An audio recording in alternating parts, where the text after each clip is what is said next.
Hi, everybody. You made it to Leadership 3. Here we are. Here we go.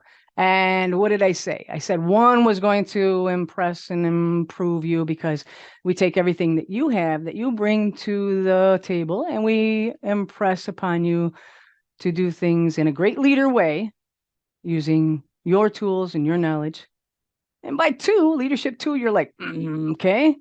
Um, I got this, but it doesn't feel right yet, or that didn't quite work, or this is what I said, and this is what I didn't do, and this is what I did do, and we do some hashing it out. Now, keep in mind, by Leadership 3, where we're at right now, we are going to do more of that, but in a deeper sense. And that being what it is, I can say, yes, we are going to examine what works for you and what doesn't work for you. And that's where it gets to be a little bit of a rub, if you will, because I challenge every great leader to become an even better leader. And so you bring me what you struggle with or that people challenge you on, and then I help you turn that around and show you that it's not a us versus them, it's not me versus him or her or them.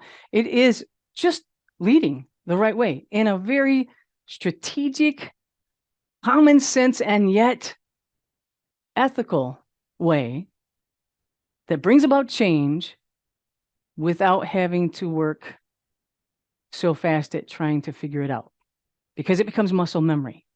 In these classes, we practice and we challenge, and I particularly point out some of the things that help you understand why it's landing right or wrong, what you said or what you did. I help you see what that brings about from the other perspective, not just your people, your subordinates, but also from your peers and perhaps even your bosses.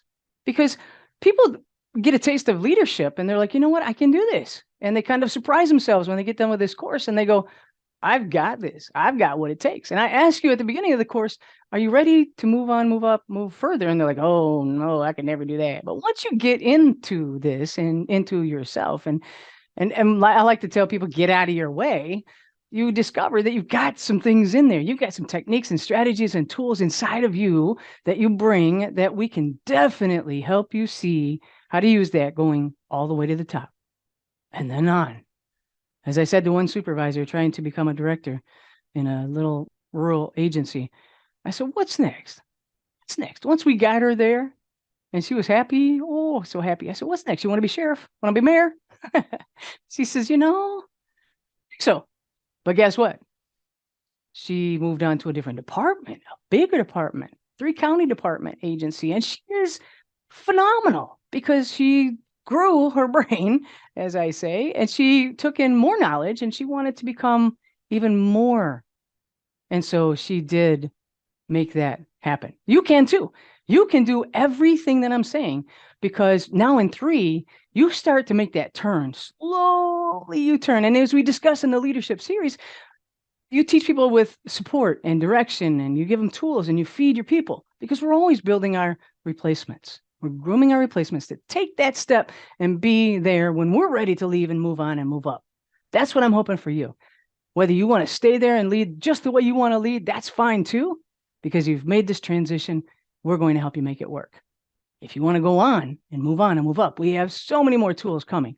So Leadership 3 is just that, ready to find that balance and to help you really test yourself so that you still work on becoming the best and it starts to feel even more comfortable.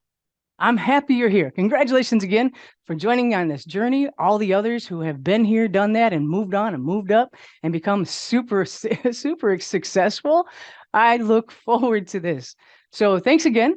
And I'm Dr. Kelly Rasmussen. Let's do this.